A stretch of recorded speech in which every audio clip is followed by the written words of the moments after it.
Hello, everyone, and welcome back to HAT. This episode is episode 2 of our series, and it is called Victors Win No Matter the Odds. I would like to start off by apologizing for the delay between my first update and this one. There were some personal issues that had to be dealt with, and I had to re-prepare for another video. This one is similar to the second one, a little bit more of a reaction to it. We'll go through it together, sort of see what some countries might have done, what are some potential counters to that, and we'll take it away from there. First off, we have a whole bunch of wins. I haven't even gone through the maps yet in several hours, so I'm confident that there will be even more wins that have popped up since I last looked. First off, I would like to say a huge congratulations to Pato Academy for their win, 1,532 to 236 over Tratado de San Venganza. Tratados de San Venganza, I want to say good job. You lasted 9 days versus an excellent team and an excellent alliance. It is nothing to be disappointed by or to be looked down at. What you're able to see is UK, Ottoman, Spain.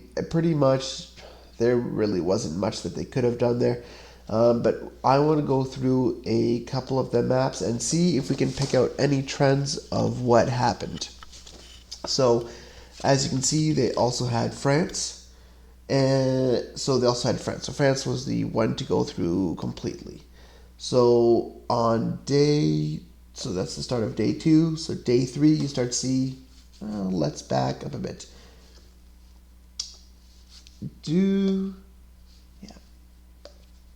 So on day 2, you can see that they start moving through the AI over top of Ottoman. The AI over top of Ottoman is actually fairly easy to go through, and it's less of a block and of a defensive border than AI used to be several years ago. It's almost imperative to remove AI quickly. That was actually the only real AI moves that they did there. But you see the very next play that they did, they went through Belgium as well. So they pushed through Belgium because almost what you want to do is you want to take Belgium. Because if you take Belgium and they want to counterattack you through Belgium, they'll have to go through enemy territory, which gives you more time to adjust to defend your original borders. But also as well, you're just a little bit of those resources coming your way is helpful. And if you let them control that border close to you, then they can pick and choose attack lines, and it overstretches you, especially so close to the city of Paris. What you see here is that they just broke through Serbia, and I don't know what Ottoman was doing, why they weren't there. Let's actually see if we had anything on the KD ratio down there. I'm just curious right now at this point, just for my own personal stuff. Yeah, see, so Austria-Hungary 32, Ottoman Empire 86. I don't know what happened there. It's gotta be. Well, let's take a look. So you have 1, 2, 3, 4, 5, 6 provinces that would have likely had a level 2 workshop inside there. My guess, he's probably pushing out armored cars or cavalry. And when you look down here, you might have had some in here built before, but at most you wouldn't have had too much there. So you would have had a disparity in mechanized units coming out, which would have allowed Austria to just push straight through with those losses. That's something that jumps out at me. So Spain hit the UK. All right, that's a very good move because the islands often get very eager to move in to make offensive moves, but if they're doing too many offensive moves, it's easy to overlook your defensive responsibilities, and if you overlook your defensive responsibilities, you can easily end up with a landing there. That's why scouting is so important. Water warfare is truly the underprivileged. It's truly water warfare is truly an underrated skill, especially if you're going to be in the UK, Ottoman, Morocco, or Sweden. Those four countries need to have a really good grasp of how to use and fight with scouts in the water. What you see also is what happened is that at that point, Russia pushed south through the AI on the coast here, and Austria probably pivoted back north after getting that open gap and a lot of those kills, rotated out to hit Italy to break a secondary border there, just to keep that pressure coming. It could have also been a response to a counterattack by Italy to cause pressure that they just exploited. The next stage that you see, mainland UK falls, but they're still holding on to those islands there, which keeps whatever troops they had on the mainland going. And I'll have to double check. They might have taken some of Belgium, which would have kept them alive as well. By this point, you probably saw a large number of troops up north, which weakened the center part here, especially with Italy being preoccupied with what's going on in their mainland, which allows Germany to hit through that gap. At this point, it looks like Ottoman got hit hard, and as reactions were coming in, the dominoes just kept falling into place. Once you get a good offensive hit, defensively, teams start to scramble a little bit, and the more you get a team scrambling and moving around, the more opportunities they have of making a mistake, of not calculating a timing just right, and what you end up there is something which a good offensive team, which is careful, patient, will be able to exploit and take advantage of. And you see, there you go, finishing off France with the exception of, and Italy with the exception of a small pocket of units there. Yeah, so it looks like Russia might have had right of way with this AI here for them to be able to push through and take the Ottoman capital. Maybe they loop troops around. That's not really visible from here. Then they took out that AI, pushed in through Spain. At that point, you would not have had your fortifications there, and then UK gets recaptured. Then you hit the points where it's done. And that is it for this map. So we will see them on the next map. And I'll do a quick release of who's playing who, just between the two rounds. So I'll get more information out at that time. Our next map is Guardia Nocturna versus Zanovjimir. And so when I did my notes, Zanovjimir was winning 1,022 to 968. So that means that Guardia Nocturna was slowly closing the gap. Let's see where we're at on the points right now. 998 to 992. Let's see, 1022 to 968. So it looks like Zanovjimir is still in the lead, but just barely. That gap has closed. It's day 9. We've got factories out. Let's see who is where. Alliance 2. The one in the lead is over here. So that is Zanovjimir. And we have Guardia Nocturna on the left closing the gap. All of the AI has been taken with the exception of one lonely Danish province left. I'm just going to do a quick run through the human-to-human KD ratios because we don't have any captures really. Everyone's just sort of sitting pat. So Sweden and Great Britain 1-3. That is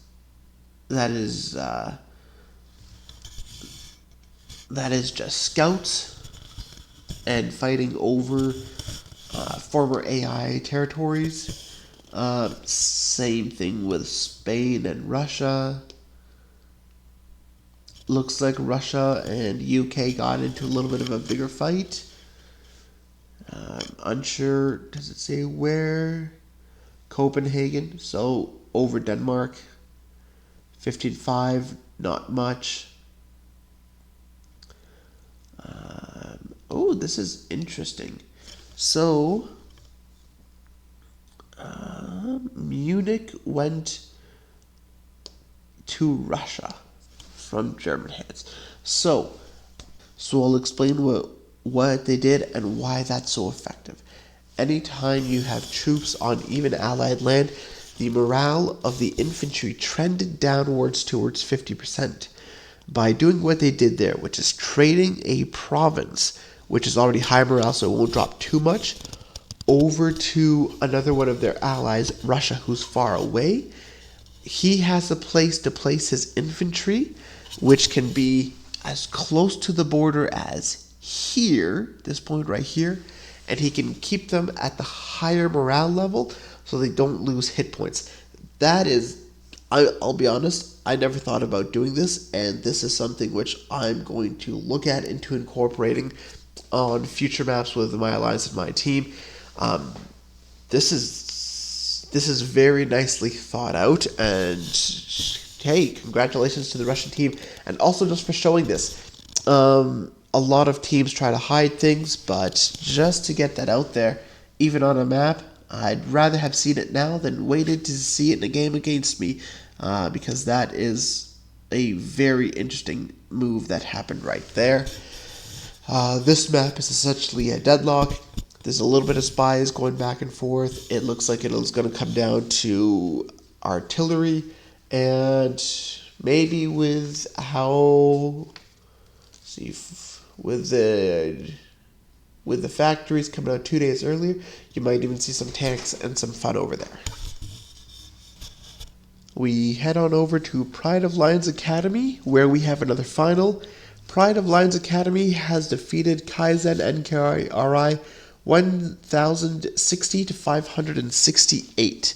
That is a final. Let's take a quick look into that map and see if there's anything interesting we can find.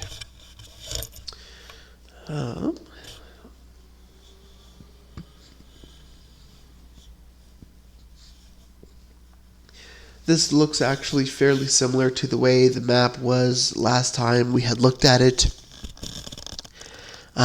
Germany got collapsed, and not much of the AI was taken. Serbia, the rest of Africa, and Switzerland.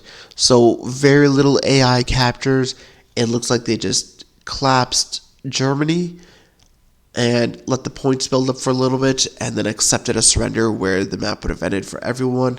Let's just see what the difference in points were, if there was a large change, or if it just came down to Kaizen realizing they were fighting an uphill battle. Yeah, so those points still shot up, and I think that's the point where they realized just that it was going to be difficult to move forward. There's no shame in surrender. If you don't think that you have any more moves left, I actually prefer surrender. And the reason why is these tournaments are long. These tournaments are exhausting. These games take a lot out of you. If you have family, they're hard on the family too.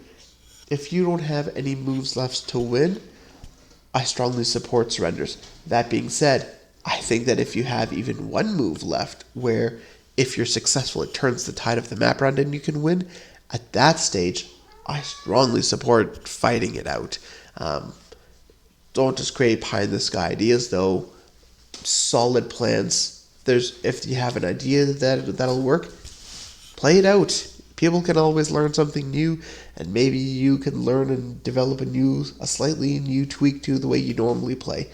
It's just a good way of pushing yourself, especially when your back's up against the wall. You can learn more about who you are, how you guys play defensively, how you can use your deficits and difficulties to come on out ahead. With that being said, congratulations again to Pride of Lions Academy, holding up the Pride of Lions name strong. and trying to defend it and push through for another Pride of Lions tournament victory. Congratulations and well done. And I can't wait to get into this a little bit more just because this, quite frankly, looks fascinating. I do not see any AI capture beside Belgium and Switzerland. Nothing else has been taken, not even Serbia, which is honestly kind of shocking. Um, Italy and France will have. No, those islands start off as originally theirs. So not even those islands have been taken. So we're looking at a pretty pack.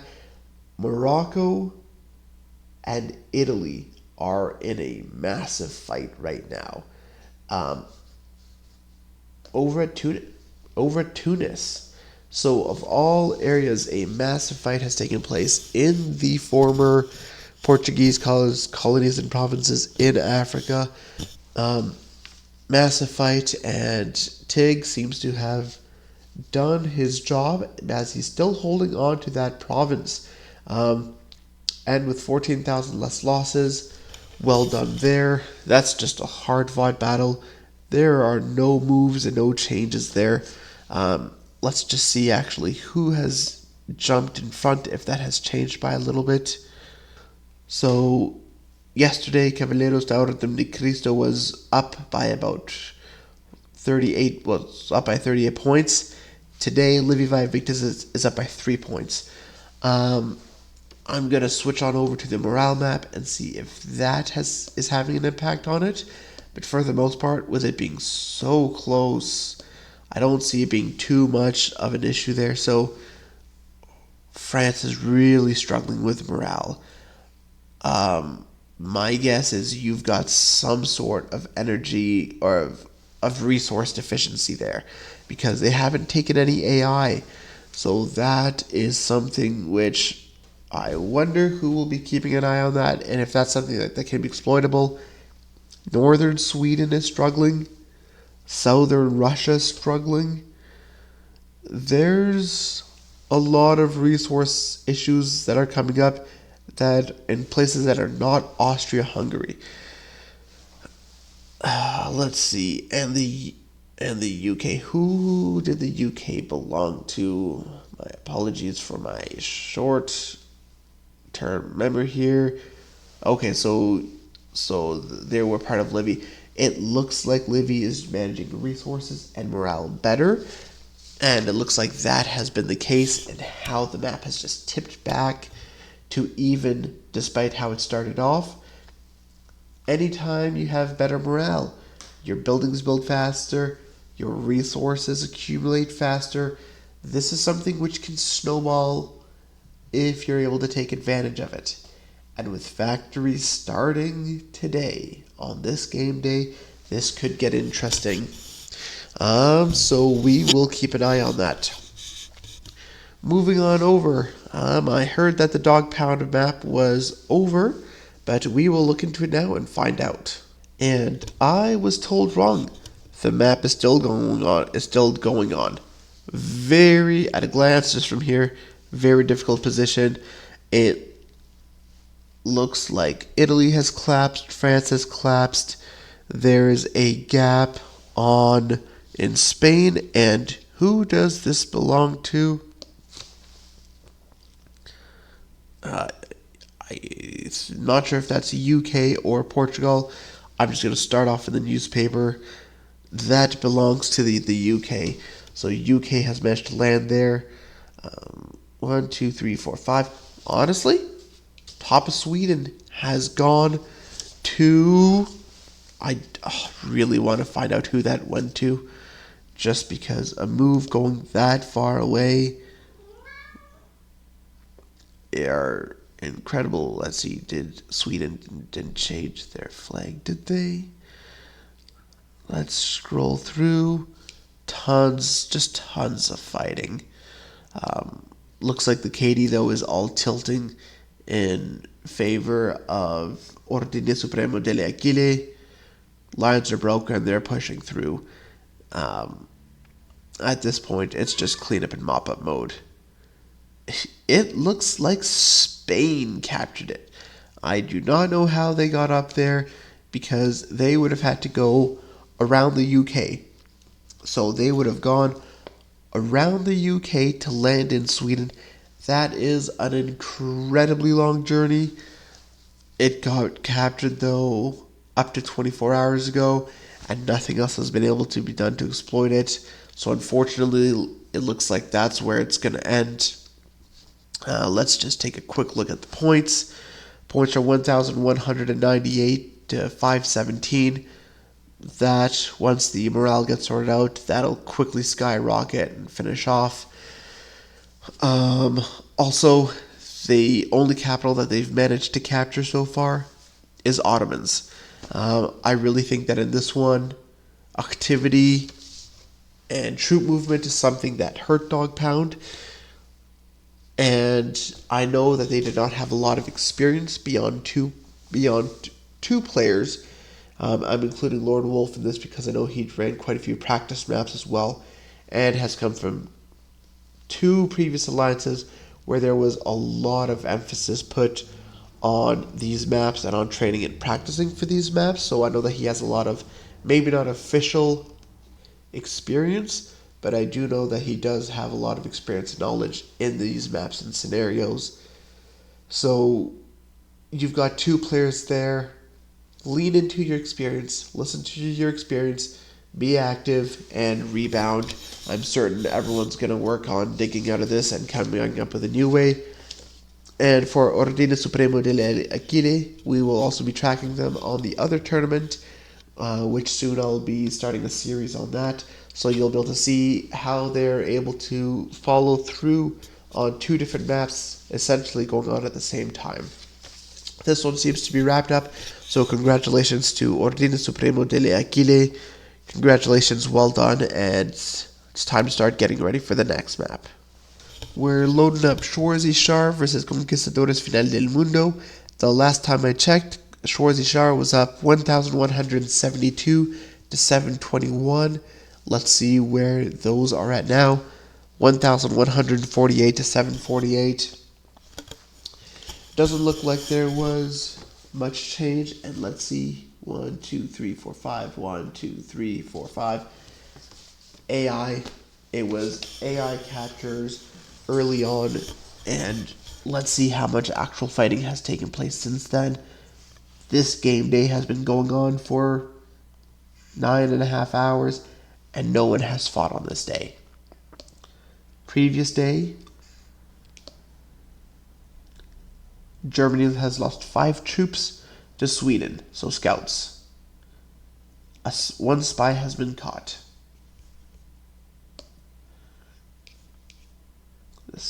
That won't have any changes. 15 to 21, 1 to 0, 0 to 3, 1 to 3, 0 to 3. Revolts, rebellions. There is not a lot of changes that have been going on here other than the AI, and I do believe some back and forth on this border here. So you've had these two provinces have gone back and forth a couple of times, and not Munich, it was Strasbourg, I believe, that I saw. And maybe some changes along here. Very little differences though. No big troop movements, no big fights. You're just seeing morale is just messed up for pretty much, well, Germany, France, Spain, bit of Ottoman, Russia struggling, Sweden is struggling. Italy is struggling to some extent. So morale is being a play inside there. It seems like most of the morale difficulties are on the side of, are all on the one alliance. Let's see who that is. As you can see, lower, that'll be France down there. And so they are a part of, give me just a quick second, I'm drawing a blank on which alliance. Conquistadores Final del Mundo are struggling with their morale on this map.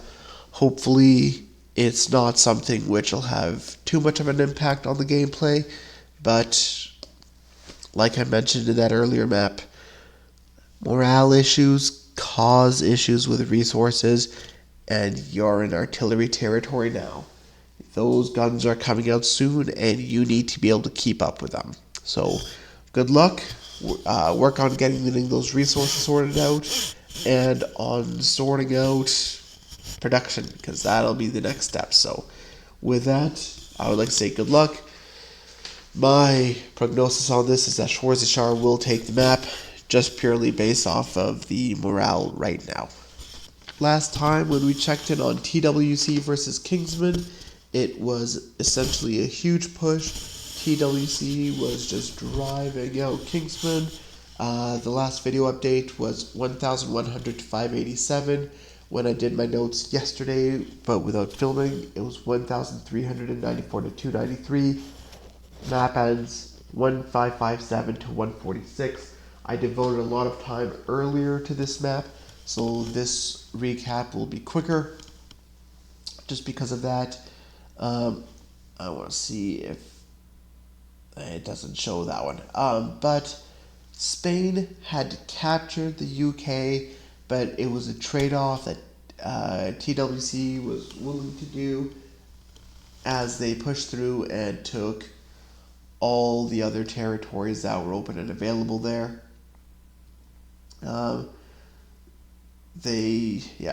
Russia got collapsed. It looks like Sweden's capital got taken. UK went down. Essentially, lots of changes there. You can really see on the map just how they managed to push through. I cannot speak enough to just how dominant Sir Cade's game was on this.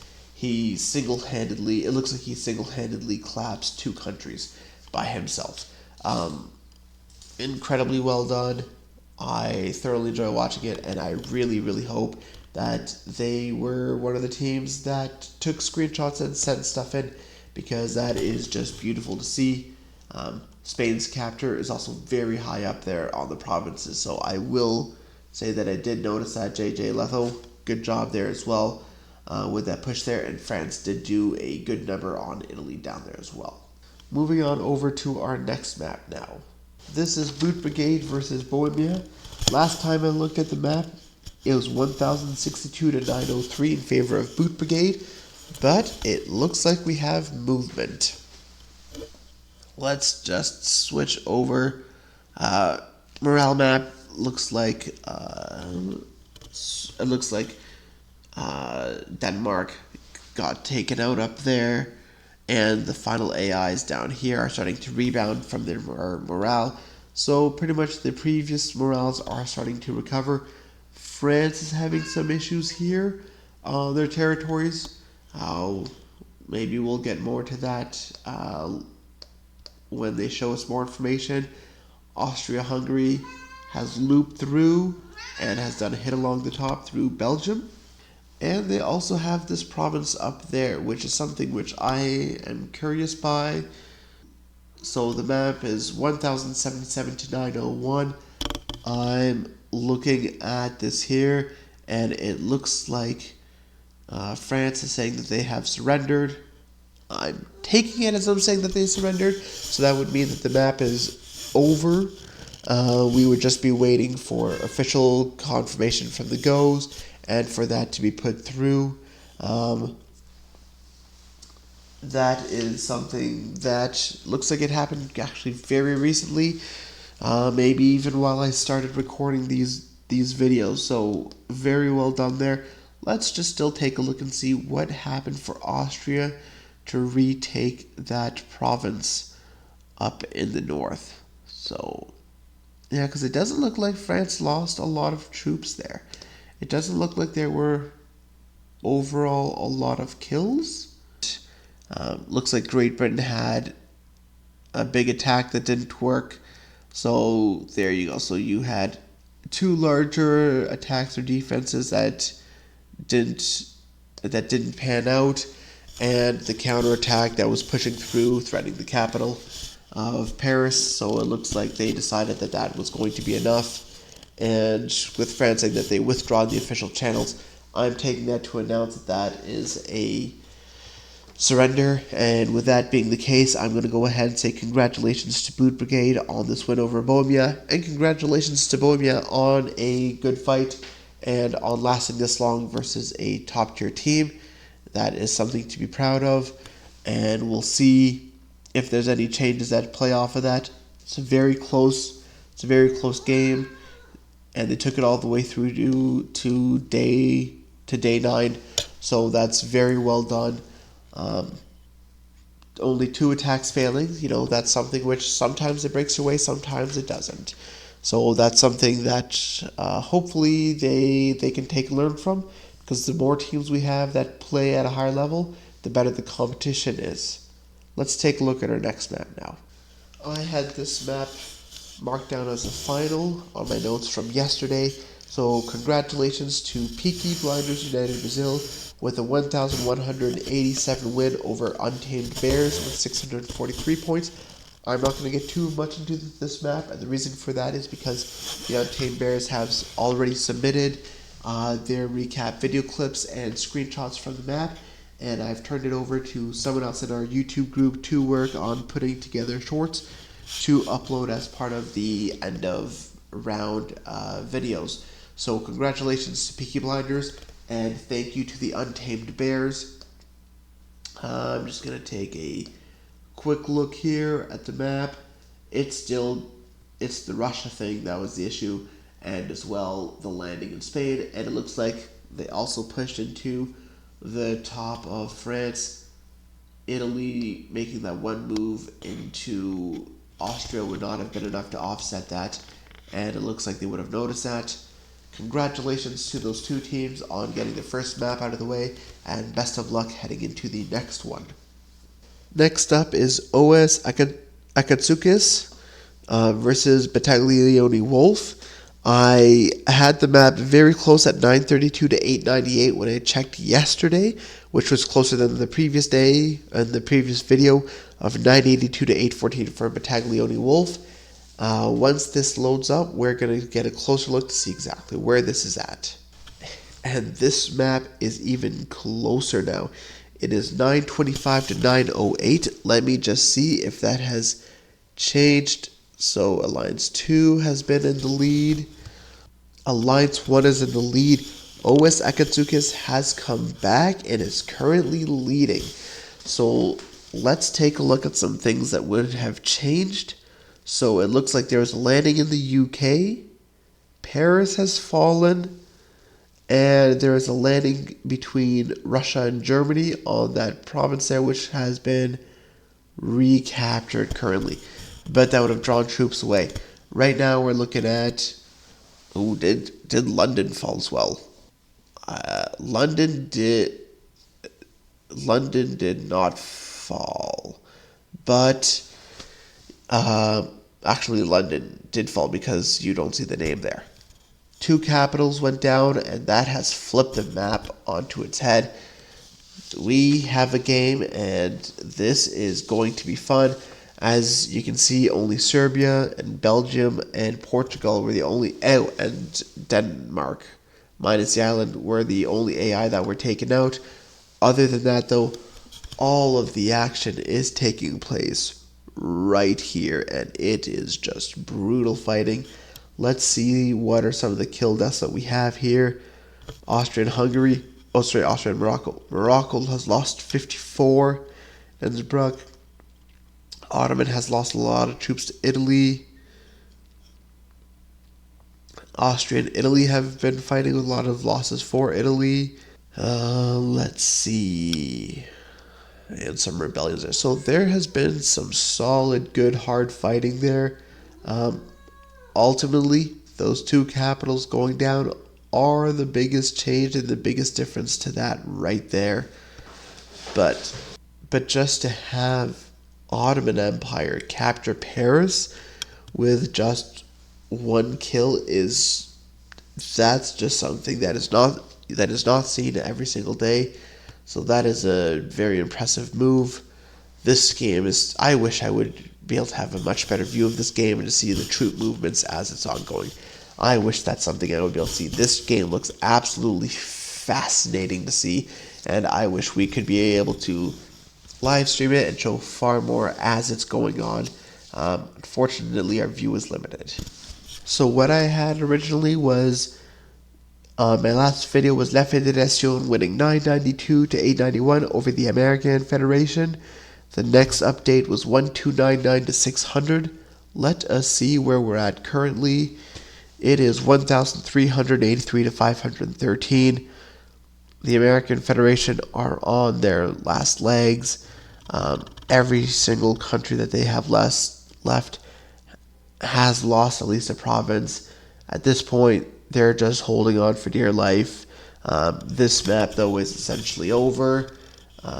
There's not much to dig into it. It has just been pushing through wherever they want, almost whenever they want. You had Ottoman pushing through France and Germany. You had Austria pushing through France. Morocco managed to get a landing on Spain. Russia took out Italy and landed in Morocco. Sweden took Ireland but left mainland UK and landed on North Germany. All over the place, yet somehow the pieces of the puzzle fit together and the win is coming through. Congratulations to La Fédération. One of these days, I'd love to have a sit-down talk with you guys, just to talk a little bit more about maybe some of the strategies and how you guys approach this one. I think it could be a very lovely little talk or interview that we could set up on the YouTube channel or off the record if you guys prefer. It is just something which is very fascinating to see. I will ahead of time say congratulations on your win, and I look forward to seeing what strategies you use on your next map.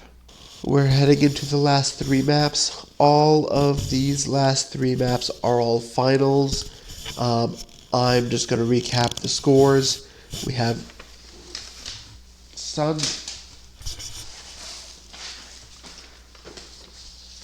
Sons of Odin with a ridiculously high score beat ODI to 1,931 to 54.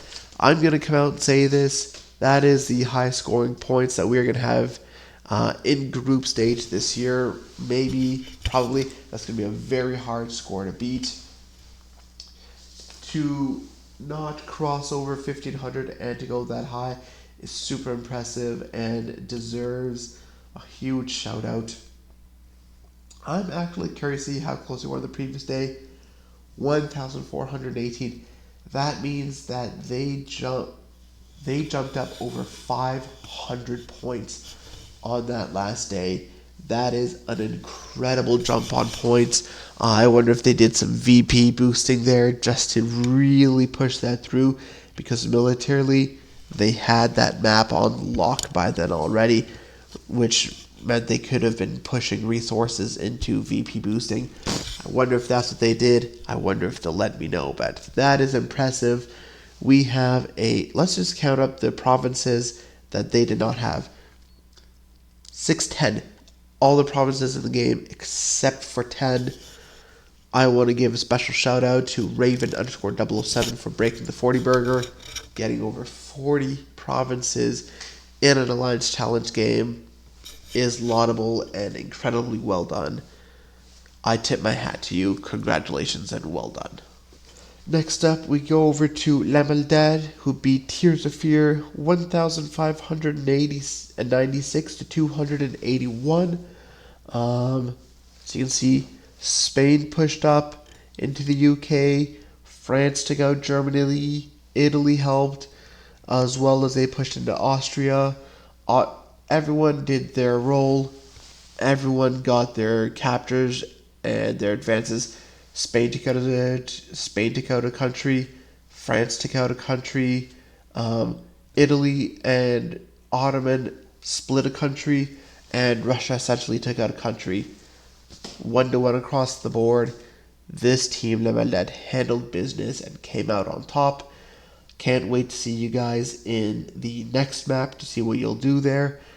And I also want to say congratulations to Tears of Fear on completing this map. I do hope you guys are able to find players that can stick it out to the very end of the map, even when it's hard.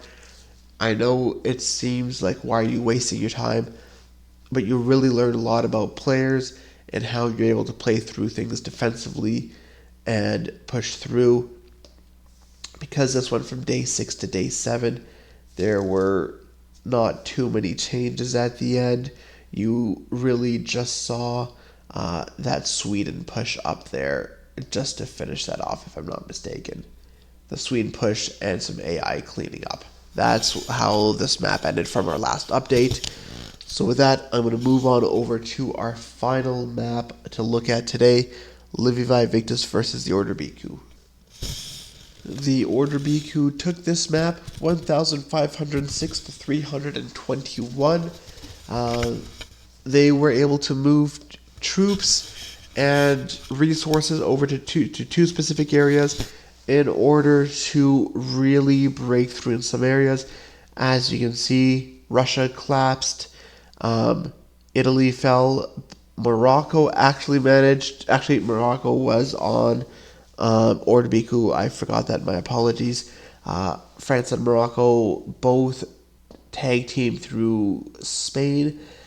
Spain was just not able to get the troops moved around defensively enough in order to be able to hold up there defensively, and Germany pushed through. I want to see if we'll see on the map where they push through or not.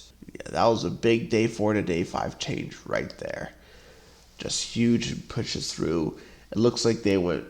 I can't even really tell from this map. It was just so quick to go through there. So hopefully the videos and submissions and screenshots for the end will show us more. Overall, looks like Spain got double teamed and Austria got pushed into.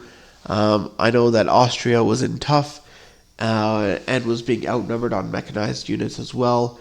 And I'm sure they fought as hard as they could, but just ultimately weren't able to hold out. So congratulations to both teams for a hard-fought game. And I know this is a very tough group, so everyone still has a chance. And next map is going to be very interesting, especially with, I believe it's La Maldad and Tears of Fear inside that group. That next round is going to be so crucial to see who's able to bounce back, and or if they're able to keep pushing through. 2 wins might not be enough to clinch a spot. You might need 3. We'll see how tiebreakers fall out, but this is a group to definitely keep an eye out on. With that, I want to say thank you very much to everyone who tuned in to this video and who tuned in on this map. Share this with everyone that you guys know in the Supremacy community. Share this to other people in your alliances if you think they're even remotely interested in the videos that we're putting through. If there's people you hate and you want to send them spam mail, send them the link. I don't care, but the more views we have, the more people we have helping us out with content, which means that we're able to push forth more content on a more rapid pace, which you guys want to see. So the more subscribers and viewers that we have, the better it is that we're able to show you guys good quality stuff on this channel. With that, again, remember to like and subscribe, and thank you very much for watching. I'll see you next time.